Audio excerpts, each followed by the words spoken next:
à toutes et à tous et bienvenue pour notre rendez-vous hebdomadaire des jeudis du CNEAP, notre cycle de webinaires qui vous propose d'aborder les thématiques cœur de métier de nos établissements. Aujourd'hui, nous abordons un sujet de préoccupation important pour l'ensemble des établissements, celui de la sécurité informatique et du risque grandissant de cyberattaques au sein de nos structures. Pour anticiper au mieux les conséquences de ces attaques, il faut donc pouvoir identifier les données sensibles, les équipements à protéger, pour ensuite déterminer les actions à mener et les bonnes pratiques à initier et à mettre en œuvre au sein de nos structures. Afin d'évoquer ensemble ce sujet d'importance, nous accueillons ce soir Régis Le Guenec, qui est consultant en cybersécurité, et Frédéric Aragoulon, qui est formateur à l'IFEAP. Comme à notre habitude et à votre habitude surtout, vous pouvez utiliser le chat qui est à droite de votre écran pour poser vos questions. Tout au long de la présentation, nous les prendrons au fil de l'eau en fonction de vos questions, de vos interrogations. Donc, n'hésitez pas, le chat est là pour ça. Régis, je t'invite à activer la présentation. Je vais pouvoir te donner la main dessus dès que tu auras activé. Là, voici.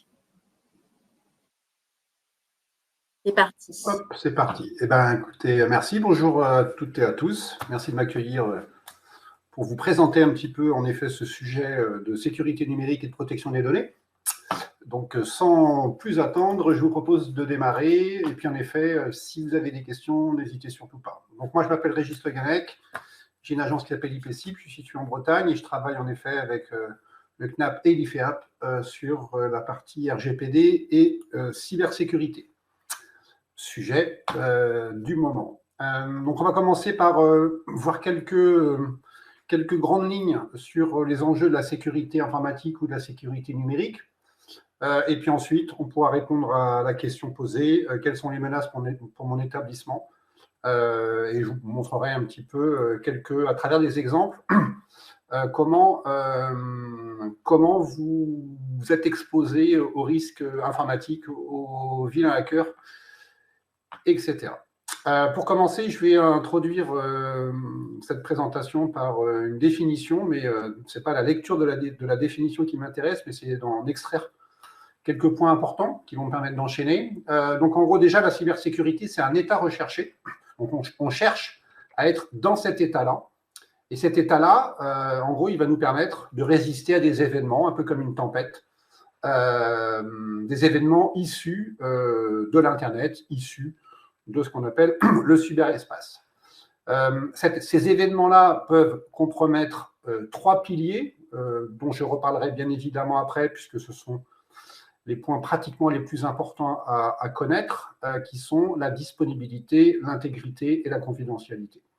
Et tout ça à trois moments importants, à trois moments où nous sommes vulnérables, le stockage, le moment du stockage, le moment du traitement et le moment de la transmission quand ça passe dans la tuyauterie Internet. Peut-être aussi pour introduire, si on essaye de résumer un petit peu aussi les éléments exposés, on va avoir en gros une infrastructure physique composée principalement d'équipements informatiques. On va avoir des logiciels qui permettent de travailler en ligne. Et puis, on va avoir de l'information, du contenu, et notamment des données dans vos établissements. Pour encadrer un petit peu cette cybersécurité, il existe aussi des lois et des réglementations.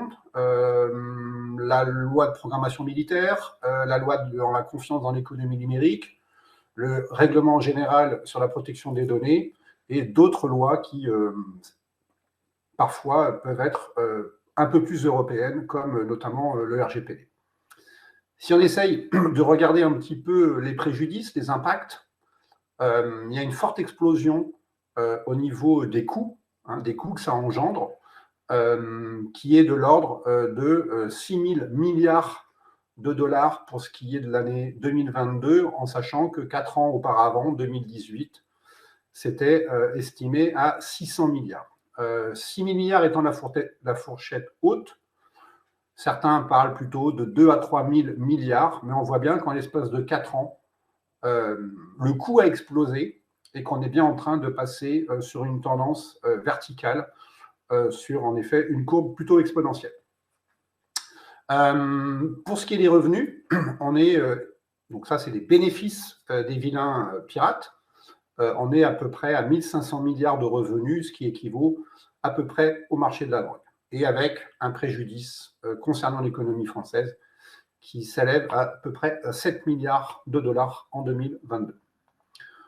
Pour compléter les préjudices, avant de rentrer un peu dans des grands concepts de sécurité, on va avoir quatre risques importants, quatre impacts importants. Un impact opérationnel et organisationnel. Si on ne peut plus travailler ou dans de mauvaises conditions, on va avoir un risque opérationnel.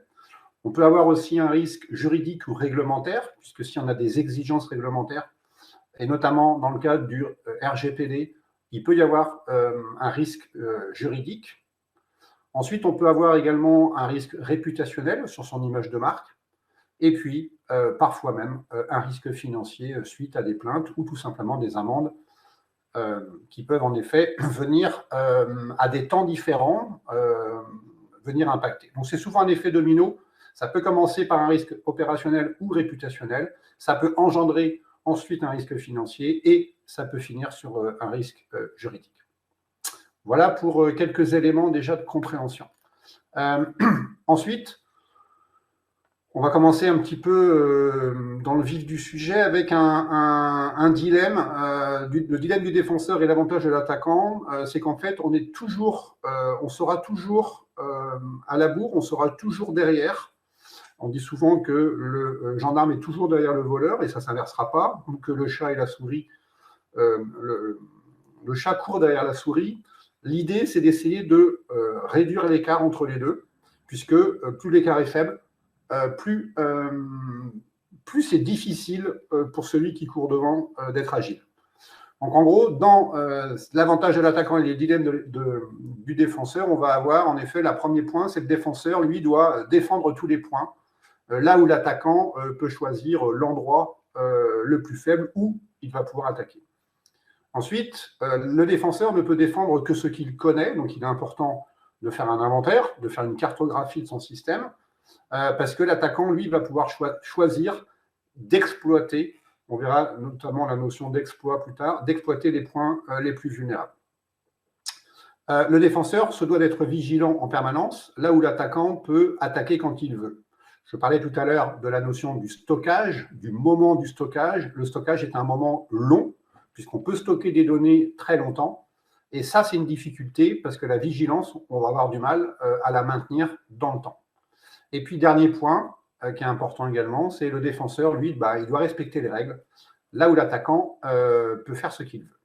Donc, en gros, l'attaquant, il a le choix des armes, le choix de l'endroit et le choix du moment. C'est lui qui décide quand. Pardon. Alors, pour poursuivre, pour voir un petit peu et revenir à la définition de la cybersécurité de tout à l'heure, en gros, on a tous, vous établissement, vous individu, moi, toute collectivité, toute association, toute organisation, qu'elle soit publique ou privée, on a tous trois besoins. Et donc, il va falloir garder ces trois besoins comme un objectif à préserver. En gros, on a tous besoin de confidentialité. Un secret est un secret. On ne veut pas que tout le monde accède à certaines informations. Donc, pour ça, il va falloir mettre en œuvre des mesures de protection. On a un besoin d'intégrité. On doit s'assurer notamment que les données ou le système n'ont pas été modifiés, n'ont pas été altérés. Et puis, on a un autre besoin fondamental qui est un besoin de disponibilité. Il faut qu'on puisse accéder à nos logiciels, à nos équipements informatiques et à nos données au moment où on en a besoin. Donc pour ça, le pirate, à droite, ici, va essayer d'attaquer ces piliers, il va pouvoir les grignoter, il va pouvoir les ronger, il va pouvoir les abattre, et on peut imaginer que plus il attaque le pilier, plus il attaque des piliers, plus les impacts sont conséquents.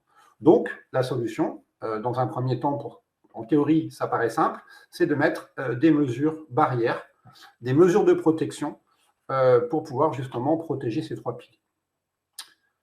Donc, confidentialité, intégrité, disponibilité. Dans la cyber, on parle du CID. Ensuite, le comment. Comment ça va se passer? En gros, vous avez deux manières de vous faire pirater, soit à travers le vecteur technologique, à travers l'informatique, que ce soit l'ordinateur, le serveur, l'iPad, l'iPhone, le smartphone, la tablette, la montre connectée, le serveur, le système connecté, soit l'utilisateur, le hacker, pardon, va s'en prendre au vecteur humain, c'est-à-dire en gros, il va vous manipuler pour essayer de vous faire quelque chose ou de vous faire dire quelque chose. Donc en gros, ce sont les deux chemins, les deux voies. Et tout ça va pouvoir se faire soit à proximité, soit à distance. Donc soit on va se faire attaquer par le vilain pirate à travers l'Internet à distance, soit on va se faire attaquer par le vilain pirate à proximité, puisque là, il est dans la place, à l'intérieur de la forteresse. Tout ça va se faire de deux manières, soit à travers une attaque de masse, on parle d'attaque au chalut, soit à travers une attaque ciblée, mais je vais revenir juste après. Donc l'attaque de masse, c'est une attaque qui est très large, qui est très opportuniste, qui est souvent automatisée et qui va être plutôt de bas niveau. Quelques attaques, le phishing, l'hameçonnage par exemple, le faux virus, le faux support technique, etc., sont des attaques de masse. C'est-à-dire que là, on ne vous vise pas, vous êtes pris dans le filet, plus ou moins par hasard. Et là, en gros, vous concernant, vous pourriez être pris dans le filet à travers des attaques de masse de type, avec des profils de type cybercriminel qui sont là pour gagner de l'argent. Et en gros, peu importe qui tombe dans le filet, du moment qu'il gagne de l'argent. On reviendra sur les demandes de rançon plus tard, mais c'était juste pour vous donner un petit peu les profils de l'attaquant vous concernant par rapport aux risques et aux menaces. Ensuite, on va avoir, comme je l'ai dit, des attaques ciblées. Donc les attaques ciblées, elles sont complexes, elles sont beaucoup mieux préparées. Elles demandent souvent un niveau d'expertise plus important. Et là, en effet, on peut avoir, par exemple, des attaques de type financière, mais d'autres attaques. Vous concernant, pour des établissements, on va plutôt avoir affaire cette fois-ci à des cyberdélinquants qui, en gros, on va le voir plus tard, ont pour intention ou pour motivation souvent faire le malin, frimer, divertir, se divertir, c'est-à-dire il fait ça pour rigoler, se venger, harceler, voire même parfois voler des données pour éventuellement les revendre ou s'en servir. J'ai pris quelques exemples ici pour illustrer, avec en gros une cité scolaire qui s'est fait pirater, avec cette fois-ci une usurpation de l'identité de la chef d'établissement, avec la diffusion de messages tendancieux. Donc là, on voit qu'en gros, c'est plutôt la réputation qui a été impactée. Et puis, dans l'autre exemple, ici, on est plutôt sur une coupure. Donc là, on est plutôt sur la disponibilité de la connexion qui a été attaquée. Concernant ce type d'attaque, on peut aussi retrouver à travers une clé USB qui vient griller les ordinateurs, qui vient détruire les ordinateurs. On peut aussi avoir en effet ce type d'attaque avec en gros un dispositif. Donc bien évidemment, il faut être sur place. Il faut pouvoir accéder aux machines à travers le port USB.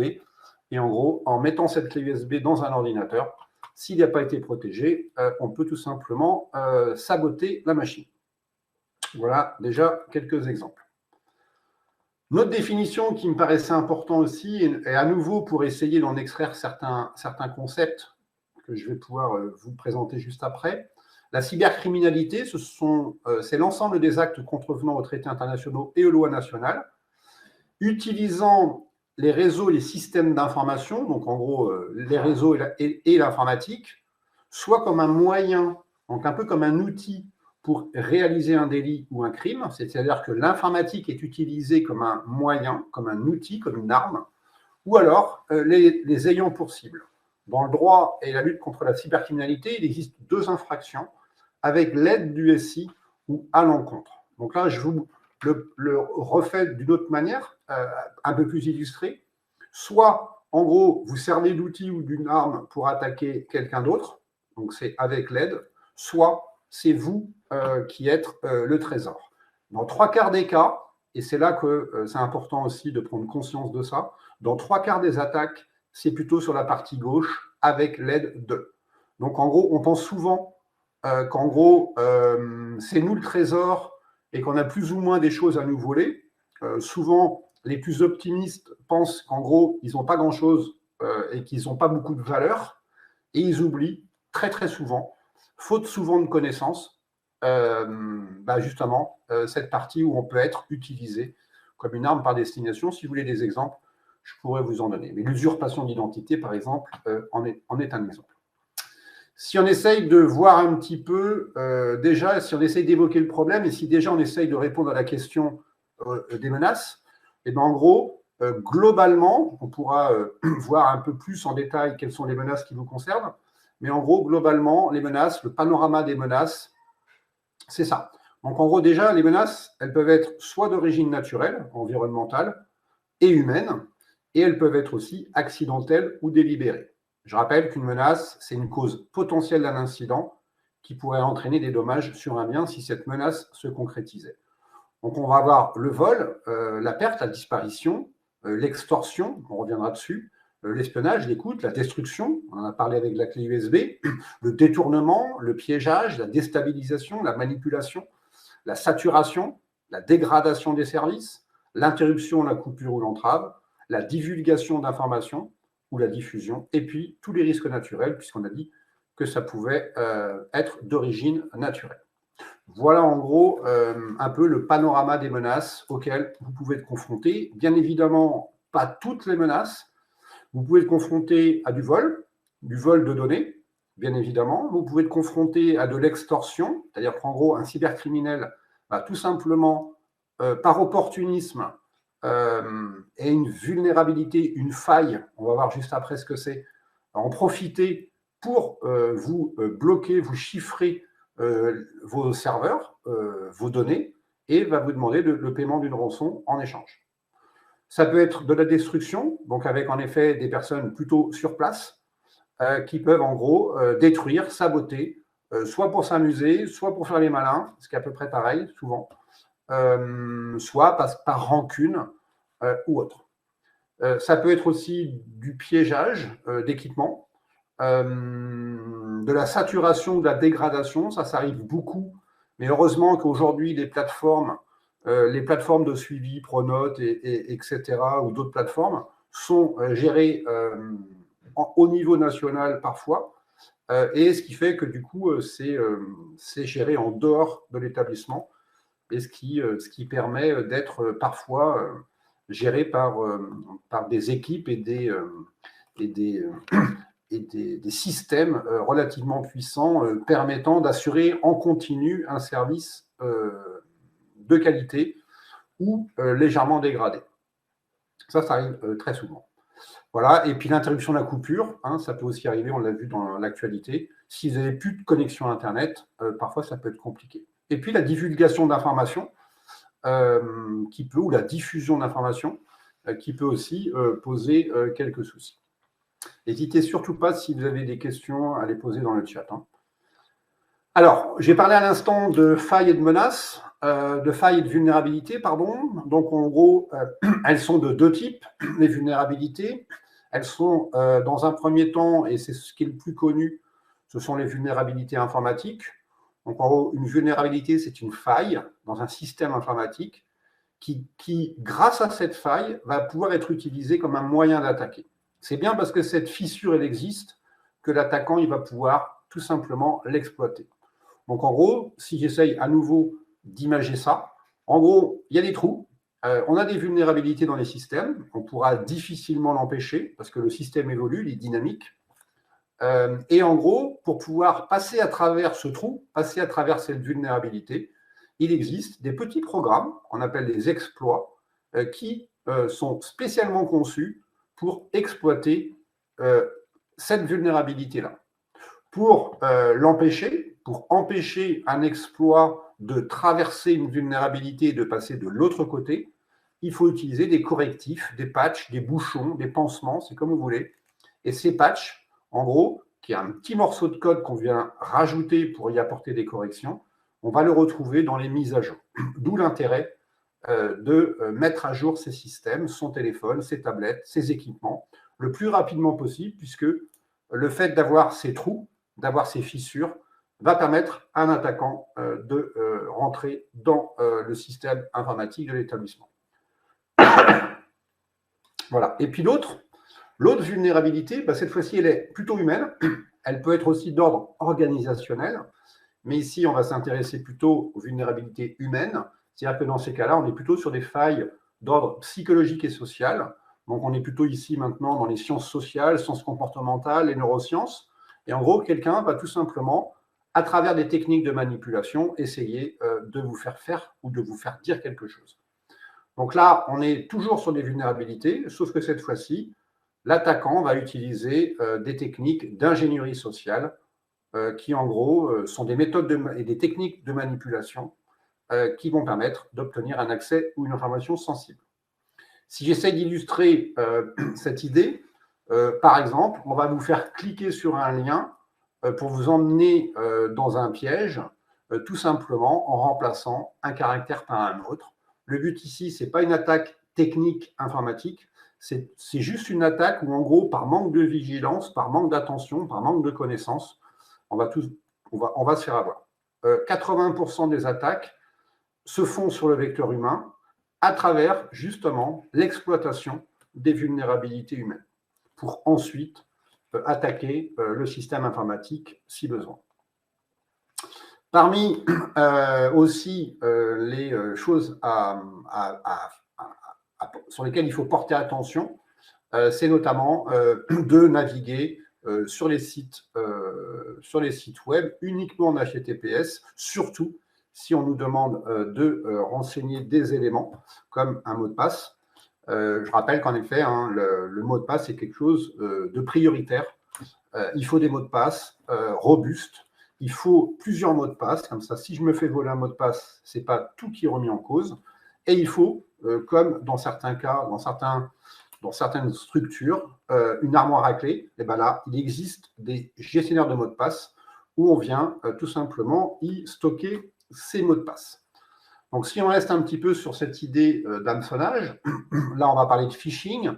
C'est le numéro 1 des attaques cyber.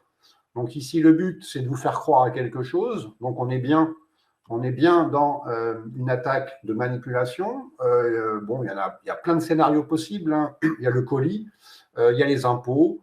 L'idée, c'est de vous donner de l'émotion, la peur ou la joie, pour, en gros, essayer de provoquer une action, et notamment pour essayer de remédier. Donc, en gros, le but, c'est d'essayer de vous emmener sur un faux site pour tout simplement vous faire plonger au fond du piège.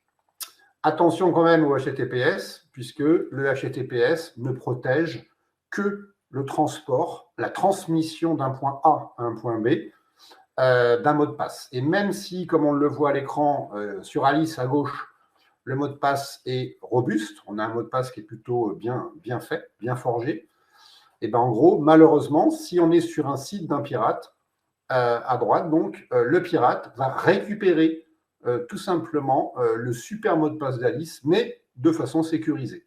Et ce qui fait que les autres pirates sur le chemin ne pourront pas tout simplement intercepter le super mot de passe d'Alice. Voici un exemple avec le site du Bon Coin.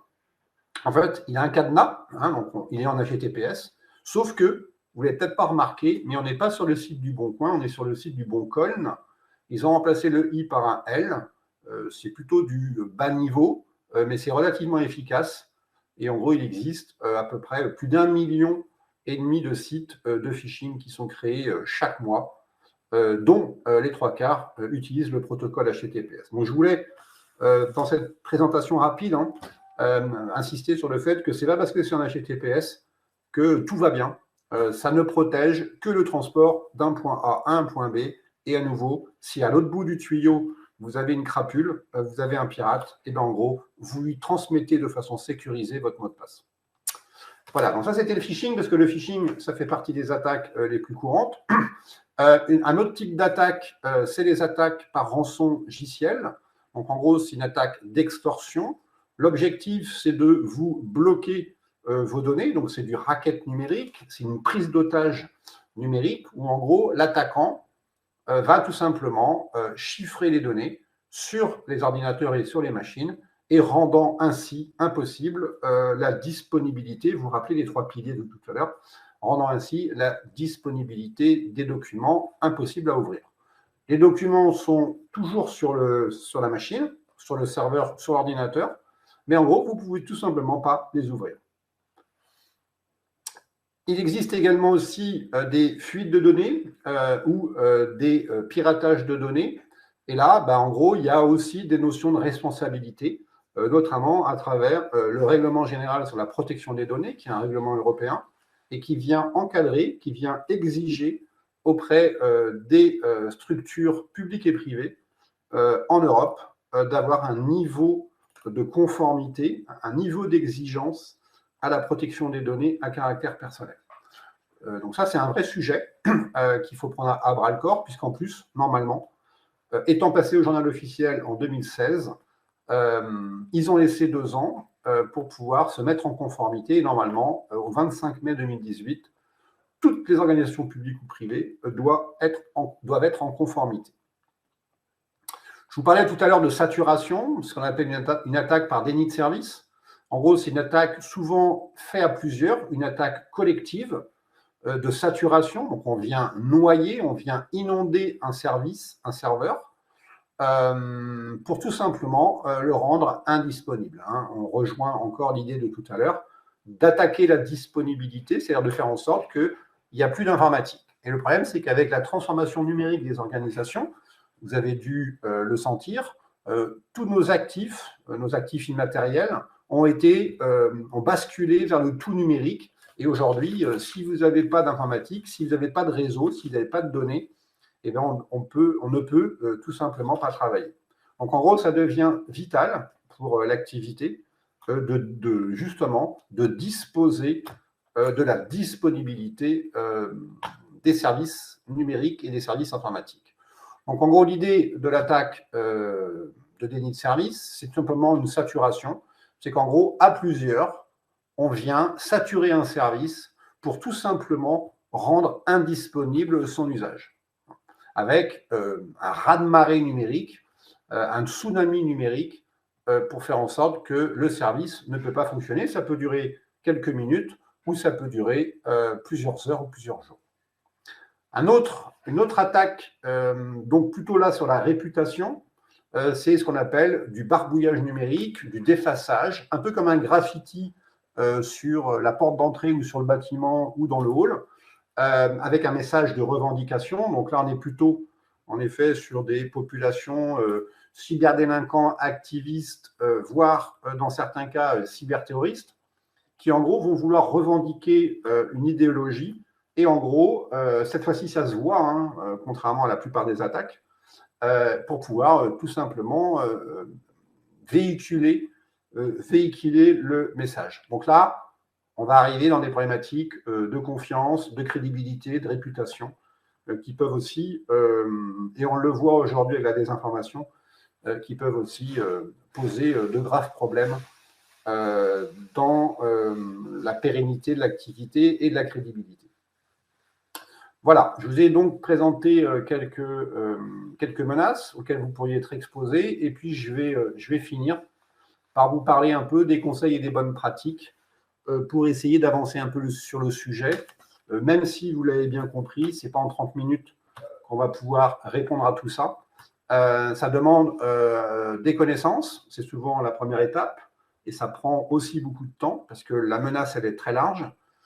Ça demande une organisation, ça demande des compétences, ça demande donc des moyens, et en gros, il faut aussi pouvoir le faire dans la durée, c'est-à-dire qu'il faut pouvoir tenir dans la durée, parce qu'en effet, on dit souvent que ce n'est pas une destination, mais c'est un long voyage, et en gros, on est plutôt sur des gestions de projets de type amélioration continue, et donc il faut constamment garder le dossier ouvert et essayer de faire mieux et d'améliorer les choses. Donc, quand on commence à travailler sur le sujet, ça a été dit en introduction, la première mission, c'est d'essayer de faire un modèle de menace, une espèce de cartographie, afin de pouvoir identifier un certain nombre de choses, ce qu'on veut protéger, Quels sont mes besoins? Vous vous rappelez des 3 piliers, confidentialité, intégrité, disponibilité. Je peux avoir plus besoin de disponibilité et un peu moins de confidentialité. Ça dépend un peu des activités de chacun. De qui, dans quel but et avec quels moyens. L'idée étant de bien cartographier tout ça et d'éviter des trous dans la raquette pour faire en sorte qu'en gros, il n'y ait pas de failles, de trous. Avec aussi une difficulté, un équilibre à trouver entre la naïveté, se croire à l'abri, et puis la paranoïa, où en effet, il faut trouver le juste milieu. La sécurité, c'est 20% de technique et 80% de bon sens, hein, et bien évidemment d'organisation. Il faut faire en sorte que les mesures de sécurité soient adaptées, soient communiquées, ne gênent pas dans la productivité, dans le travail, que ça pique pas trop, que ça soit accessible, ergonomique presque, et qu'en gros, ça ne vienne pas bloquer le travail de chacun. Donc ça, c'est aussi le challenge, c'est qu'il faut trouver le bon équilibre. Pour ça, pour mettre en place des mesures de sécurité, on parle d'approche forteresse, c'est Vauban qui a inventé ça, c'est ce qu'on appelle la défense en profondeur, l'idée étant de multiplier les mesures barrières. On a déjà entendu ce terme-là dans le cadre de la pandémie, c'est d'essayer de multiplier donc les mesures de sécurité et de faire en sorte qu'elles soient indépendantes pour que s'il y en a une qui tombe, on puisse en avoir plusieurs. Donc en gros, il nous faut l'antivirus, il nous faut un bon mot de passe, il nous faut un firewall, il nous faut des contrats, il nous faut une charte informatique, il nous faut de la formation, etc. Dans les normes ISO, il y en a 114 des mesures de sécurité, donc ce n'est pas ça qui manque. Donc pour finir, je vais vous montrer quelques mesures de sécurité. Elles sont rassemblées dans 3 catégories. La notion comportementale, donc on est plutôt sur l'humain. La notion organisationnelle, donc là on est plutôt sur la méthode, sur l'organisation, sur la gouvernance. Et puis des mesures plutôt techniques. La première, c'est plutôt s'informer, s'acculturer, se former, faire de la veille, mettre à jour des connaissances, se poser des questions, être vigilant. Donc là on est vraiment sur l'humain. Appliquer les règles, bien évidemment, mais pour ça, il faut qu'elles existent. Donc, c'est plutôt dans cette partie-là qu'on va poser des éléments. Déjà, à nouveau, l'inventaire, identifier les menaces, qui peut m'en vouloir, quel est mon trésor, faire un audit pour voir si, en effet, on respecte bien certaines normes ou certaines exigences, mettre en place, justement, un code de la route, une charte ou une politique de sécurité du système d'information, mettre en place également des contrats, des clauses contractuelles, notamment avec les sous-traitants, les fournisseurs, ça c'est quelque chose d'important, notamment toujours dans le cadre du RGPD, des procédures RH, entrée-sortie, gestion des visiteurs, un plan de sauvegarde et de restauration, puisqu'en effet la sauvegarde c'est vital pour la pérennité, la gestion des archives et du rebut, le dépôt de plainte et des plans de continuité d'activité.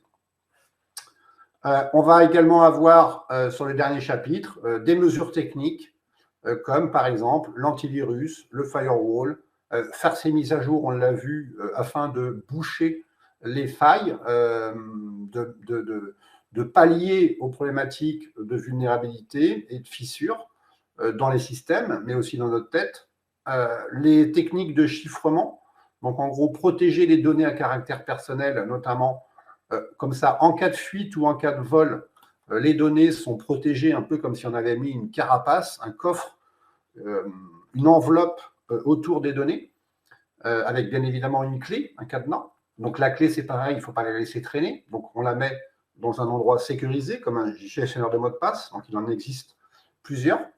L'antivol, le système anti-intrusion, puisqu'en effet, hein, vous, dans vos établissements, vous avez aussi un risque, j'en ai un petit peu parlé, mais local, c'est-à-dire en gros l'intrusion physique peut permettre à un attaquant malveillant de détruire, d'altérer les équipements informatiques, voire même de voler du matériel ou des données.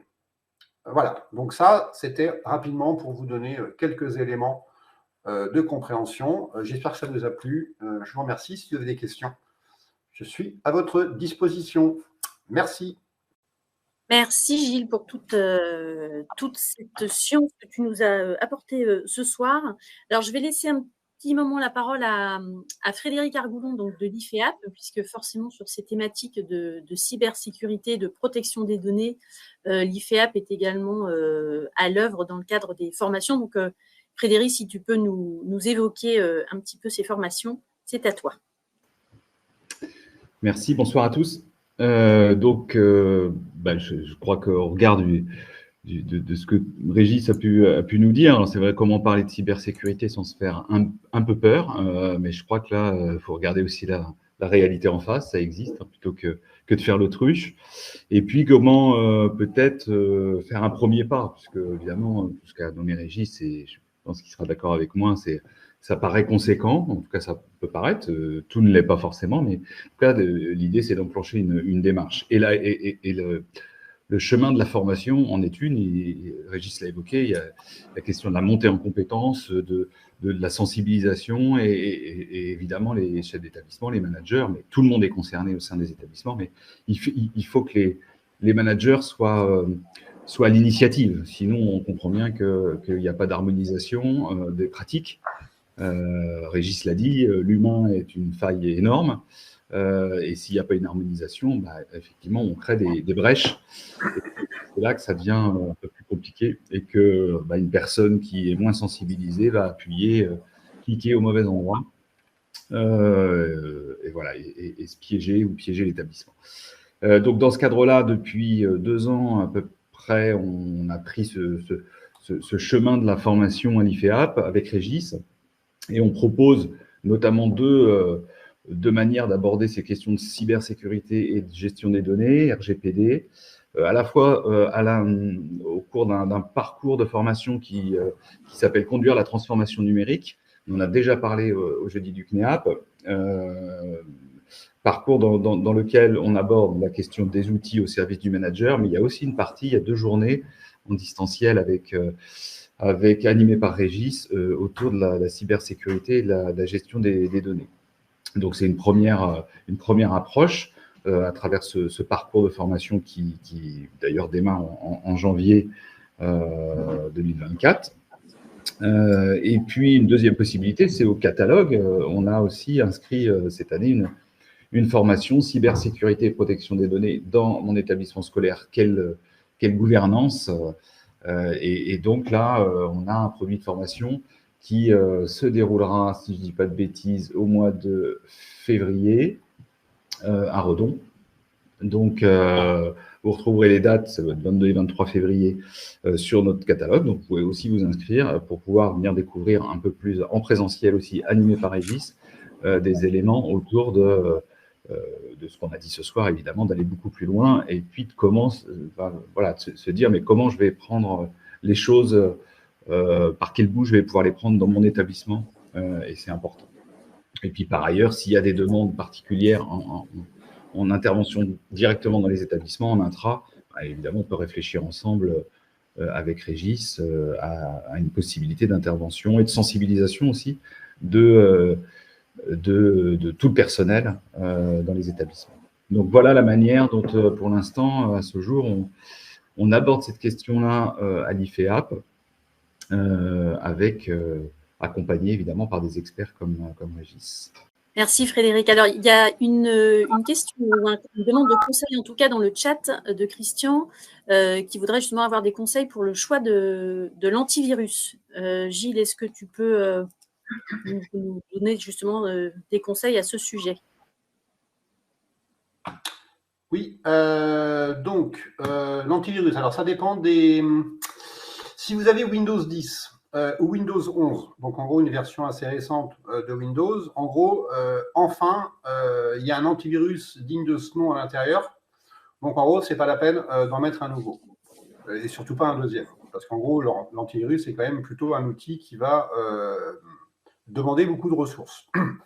Donc en gros, si vous avez un ordinateur de ce type, c'est pas la peine. Après, si vous n'avez pas Windows 10 ni Windows 11, donc soit vous êtes avec une pomme sur votre ordinateur, soit vous avez un Windows plus ancien, dans ces cas-là, il va vous falloir un antivirus, plutôt un antivirus avec un abonnement, plutôt qu'un antivirus gratuit déjà, parce qu'en gros, c'est un service. Et la force de l'antivirus, c'est de pouvoir se mettre à jour en continu. Parce qu'en gros, des virus, il y en a plusieurs centaines, voire plus par minute sur l'Internet. Donc, en gros, si vous n'êtes pas à jour, en gros, il ne va pas voir les nouveaux. Et en gros, ça ne va pas suffire. Pour ce qui est des marques, j'ai pas de... Ça dépend un petit peu des moments, ça dépend un peu des budgets, ça dépend un petit peu aussi de vos fournisseurs. Il en existe un certain nombre, Norton, Avast, Kaspersky, etc. Donc là, je ne vais pas m'engager sur une marque ou un modèle. Il en existe un certain nombre, mais plutôt avec un abonnement. Et puis, si vous avez à nouveau Windows 10, ce n'est pas la peine. Alors, il y a une autre je peux question. répondre à la question sur le antivirus. Ouais. Vas-y. Ouais, parce que du coup, je les vois passer là. Alors, c'est une très bonne question parce qu'en effet, c'est pas du tout pareil. Alors, un antivirus, en gros, alors je vais vous rappeler des mauvais souvenirs, mais un antivirus, c'est un peu comme un test PCR. C'est-à-dire qu'en gros, s'il est fabriqué hier, il ne connaît que des virus à la date d'hier. C'est-à-dire qu'en gros, s'il y a un nouveau virus ce matin, votre test PCR ne pourra pas détecter le variant d'hier. Le variant du matin, s'il a été fabriqué hier, sans le connaître. Un antivirus, il est à l'intérieur de l'ordinateur et à chaque fois que vous ouvrez un fichier, c'est un peu comme si vous mettiez le test PCR dans le nez. Désolé de vous rappeler les mauvais souvenirs, mais en gros, ça ressemble à ça.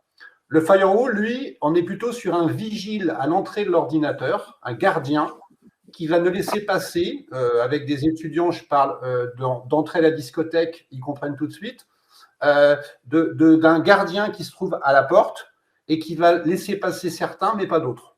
Et même chose dans l'autre sens. Okay, donc voilà, en gros, la différence. Un firewall va plutôt gérer le flux qui arrive de l'extérieur de l'Internet et du réseau dans l'ordinateur, alors que l'antivirus, il est à l'intérieur de l'ordinateur et lui va plutôt s'intéresser aux fichiers et pas au réseau. J'espère que j'ai été compréhensible, Karine. C'est très clair, moi, de mon côté, c'est éclairant. Alors, je regarde les questions. Il n'y en a pas d'autres pour... Ah, si. Ah non, Karine confirme que oui. J'en ai vu une autre sur Chrome ou Firefox, là-haut. Je ne sais pas si je peux. Non, ça, c'était moi en amont, ça. C'était simplement pour suivre le webinaire. Alors, si, il y a une question d'Olivier. Est-ce que la formation IFEAP sur la cybersécurité sera bien au programme des journées IFEAP Bretagne qui était prévue au mois de juin au lycée Pommerit? Eric. Au mois de juin, au lycée Pommerit. Alors, là, je n'ai absolument pas la réponse. Pour l'instant, oui, on ouvre à Redon. Et c'est Régis qui animera. Pommerit, je peux pas parce que j'ai pas les inscrits. Enfin, on n'a pas encore tous les inscrits aujourd'hui, donc on peut pas y répondre. À confirmer lorsque les inscriptions arriveront ultérieurement. Voilà, ouais, je l'espère. Ouais, c'est pas garanti, il faut quand même un minimum. On démarrera 7-8 certainement sur Redon, mais bref, ça c'est du détail. Mais voilà, il faut des inscrits, donc communiquez autour de vous pour que les gens s'inscrivent. Et Pommerit, c'est aussi Régis qui est prévu sur l'animation de ces 2 jours-là, à confirmer prochainement. Voilà, si on sait que ça n'a pas lieu, on essaiera de trouver autre chose. Mais en tout cas, celle de Redon va exister, donc vous pouvez aussi aller sur celle de Redon, puisqu'on a couplé en fait l'offre catalogue nationale avec Redon. En fait, on n'avait pas assez de monde sur l'offre nationale, donc on a dit, en fait, les gens qui veulent au national aller, évidemment, on a l'autorisation de la Bretagne pour le faire, accueillir quelqu'un d'Auvergne-Rhône-Alpes sur Redon, sur l'opération régionale de Redon, on peut le faire. Donc, pour Pommerit, c'est pareil. S'il y a des gens de Pommerit qui veulent aller sur Redon, pas de souci, on a encore des places, au contraire. Voilà. Donc, il y a une autre question, Gilles, tu l'as sans doute vu, de Vincent, sur la mise à jour entre Firewall et l'antivirus. Est-ce que c'est le même système? Alors, de toute manière, globalement, il faut en effet travailler la mise à jour. Donc, en gros, que ce soit vos applications sur vos téléphones ou vos tablettes, que ce soit vos ordinateurs ou votre système d'exploitation comme Windows ou vos logiciels, en gros, il faut mettre à jour au maximum et au plus vite. Ça, c'est une règle globale. Bien évidemment, donc, que le firewall, il doit être mis à jour, non pas pour détecter les nouveaux virus, puisque lui, ce n'est pas son rôle, mais plutôt pour mettre en place de nouvelles règles, parce que le firewall, il travaille avec des règles.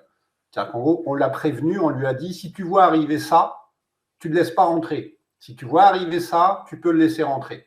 Donc, ça veut dire qu'en gros, c'est les règles qu'il va falloir mettre à jour pour pouvoir faire en sorte qu'un nouvel individu malveillant, si je fais toujours le parallèle avec le vigile, le firewall puisse savoir que s'il voit quelqu'un arriver avec cette tenue ou cette posture ou ces équipements-là, qu'il ne le laisse pas rentrer.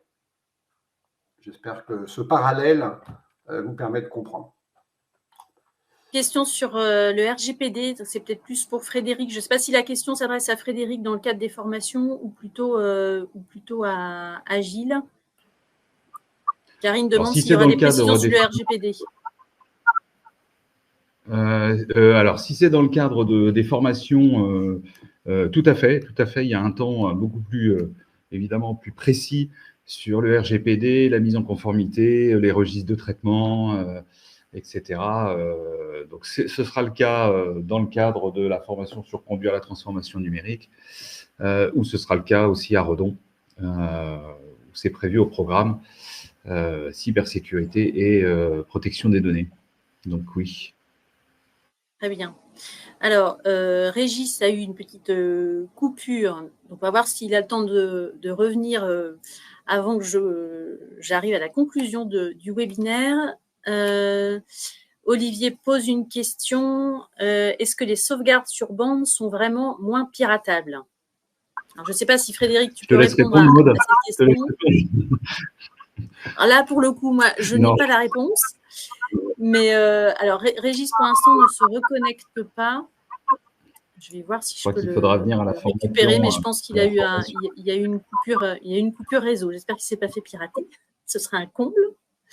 Donc, Olivier, on ne va pas pouvoir répondre à votre question dans l'immédiat, mais je la transmettrai à Régis et de toute façon, dans le replay de ce webinaire que je vous adresserai dès demain, je remettrai les coordonnées à la fois de Frédéric et de Régis pour que vous puissiez éventuellement poser d'autres questions ou demander d'autres précisions suite à ce webinaire.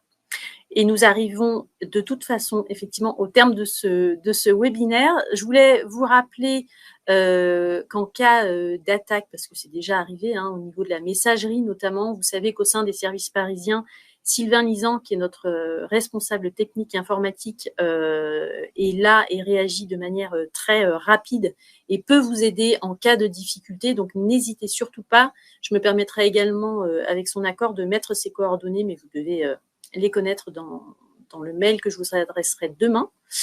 Il n'y a donc plus de questions et s'il y en a, nous les transmettrons à Régis pour qu'il puisse revenir vers vous. Donc, je tiens à vous remercier. Ah, si, Régis revient. Alors, je vais essayer de le récupérer. On va voir s'il a le temps de répondre à cette dernière question. Alors, Régis, si tu es de retour parmi nous, ça tombe bien parce qu'il y a une dernière question. Oui, je ne sais pas ce qui s'est passé, je me suis fait éjecter. Tu as été piraté. Alors, ça tombe très bien. Il nous reste très peu de temps, mais il y a une dernière question d'Olivier qui souhaiterait savoir si les sauvegardes sur bande sont moins piratables que d'autres. Nous sommes suspendus à ta réponse. En fait, ce n'est pas une question. Ouais, c'est pas une question forcément de support bande ou autre, c'est plutôt une question de connecter. En gros, une sauvegarde déconnectée est bien plus sécurisée qu'une sauvegarde qui reste branchée. C'est-à-dire, en gros, un disque dur externe que vous branchez sur un serveur ou un ordinateur qui reste en permanence branché, ce n'est pas une bonne idée. En gros, il faut mieux déconnecter. Après, à nouveau, que ça soit sur bande ou sur disque dur ou dans le cloud, j'aurais tendance à dire presque peu importe. La sauvegarde, le concept, c'est 3-2-1. C'est 3 versions, 2 supports, un disque distant, une version distante. Et on dit maintenant avec le 0, puisque le mode déconnecté. Très bien, merci d'être revenu, Régis, d'avoir pu revenir. Donc cette fois-ci, on arrive vraiment au terme de notre webinaire. Donc merci à toutes et à tous. C'était le dernier webinaire de l'année 2023, mais on se retrouve dès début janvier, le 11, si ma mémoire est bonne, et nous vous transmettrons le programme à suivre de toute façon. Donc je vous souhaite une très belle fin d'année, un très beau Noël un petit peu en avance, et puis rendez-vous en 2024 avec plaisir. À bientôt.